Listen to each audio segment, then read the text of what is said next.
Yeah, what up? RAW, Truth and Hip Hop TV. Feel me? Hey man, today I want to talk about something like Nipsey Hussle, man. I just want to touch on that briefly, Feel me? It's a lot of talk, a lot of speculation still going on about the murder and death of Nipsey Hussle. You feel me? A lot of people don't know what happened that day. You know, it's a lot of injustice and a lot of things are just out of place and haven't been solved. You feel what I'm saying? I'm gonna give my intake on it, man. Hey, I always had this feeling in my heart watching the videos and everything. I feel like how Charles White felt because Charles White actually just released a video saying Nipsey Hussle's own people killed him. You feel what I'm saying? I feel the same way, man, and it's kind of a confirmation of a post that I put on Facebook like 2 weeks back. You know, I did like a biography and essay on Nipsey Hussle, touching on the death and everything, how I felt from my perspective. You feel me? But, you know, I feel like his own people killed him just like Charles White, man. You feel me? The people in a circle now. First of all, Nipsey Hussle, he was a public figure. He was a public figure. Everybody knew who he was. You know, he was in front of his store, you know, doing his thing. He was with a couple friends, about 2-3 friends, you know, and he got shot injusticeably. You know, he died right there. Now, the thing about this is, you know, I feel like it was an inside job and it was a setup because if you with 3 of your friends and Nipsey Hussle, he's a known gang member, he's a Crip, why all 3 of his friends wasn't strapped or in protection of him? You feel me? Like, in that position, that should have never happened with his friends. If he had his hitters around him, you feel me? Why couldn't they hit the intruder on sight when they seen him? You understand? So I feel like it was an inside job because first of all, nobody in this camp was strapped. Nobody had a gun. You feel me? And then when the intruder did come to kill Nipsey Hussle, which was Eric Holder, when Eric Holder did come to shoot Nipsey, Cowboy ran in the store. Cowboy ran in the store and was nowhere to be seen. Now, Cowboy was Nipsey Hussle's right-hand man. You feel me? They got 360 cameras around the store and all that. Where was Cowboy? Why Cowboy wasn't firing back when he seen his boy dead, getting shot at, laid on the ground? Where was Cowboy at? Why Cowboy didn't get hit up? I know it was another person that got hit. I don't know who it was. I know it was one of Nipsey's friends. You understand? But why Cowboy couldn't fire back something, man? Cowboy very shaky. He's very shaky.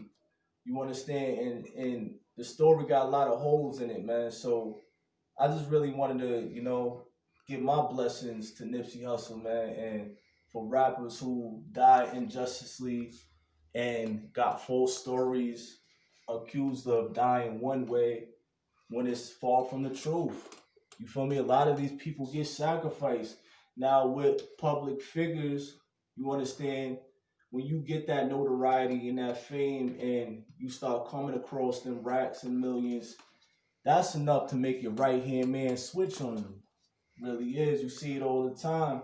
Now with me having that eye, knowing and watching these rappers when they come up, it's always 2 people and one of them always died. For an example, French Montana and Chinks Drugs. You feel what I'm saying? Chinks Drugs was another situation. Got shot injusticeably. You know, while French, he's still counting his dollars and all that. I feel like Chinks has something to do with that. And I mean, I feel like French has something to do with that. And Chinks' mom said the same thing. You know what I mean? So I feel like, yeah, it's definitely people sacrificing their right-hand man so they could get to a higher level. You understand? Because of jealousy, envy, and hate. Because of envy. So, you know, I just want to touch on that, man. Like, we ain't gonna go too much further, but I want to say R.I.P. Nipsey Hussle, man. You know, it's a sad thing when I go to my phone and I can't even play anything new from Nipsey Hussle because he's not here. That hurts me. Chinks Drugs the same way. Mac Miller. A lot of these rappers were my favorite rappers. They made up at least 70% of my playlist on my phone. You understand? And I can't even listen to new music from our favorite rappers, knowing that they gone. You understand? I gotta keep rewinding and listening to their old takes, just like Biggie and Pop.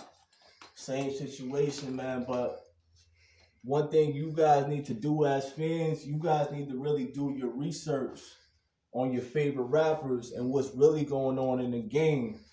You understand? Because a lot of you people just run with the narrative that the news and the world sites put out, the web put out, when it's not really true. You understand? You gotta really know what's going on in this game, man. It's crazy. You understand? But hey, man, a lot of young rappers dying out here that shouldn't even be dead. You know, but I want to say peace and love, truth and hip hop, man. R.I.P. Nipsey Hussle. R.I.P. to Change Drugs. R.I.P. to Mac Miller.